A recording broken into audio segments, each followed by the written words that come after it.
حضرت عبداللہ ابن عباس رضی اللہ عنہ سے مروی ہے کہ جناب رسول اللہ صلی اللہ علیہ وآلہ وسلم نے ارشاد فرمایا، جو شخص تصویر کشی کرتا ہے اسے قیامت کے دن عذاب دیا جائے گا اور کہا جائے گا کہ اس میں روح پھونک کر دکھا، لیکن وہ ایسا نہیں کر سکے گا۔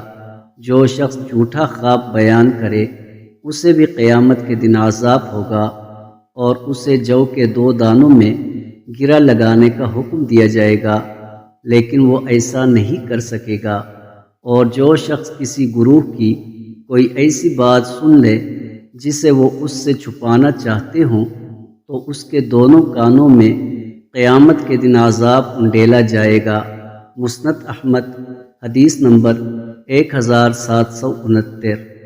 حضرت عبداللہ ابن عباس رضی اللہ عنہ سے مروی ہے کہ جناب رسول اللہ صلی اللہ علیہ وآلہ وسلم نے ارشاد فرمایا، بری مثال ہمارے لیے نہیں ہے۔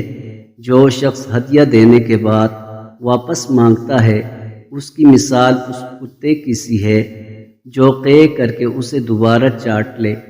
مسند احمد، حدیث نمبر 1776۔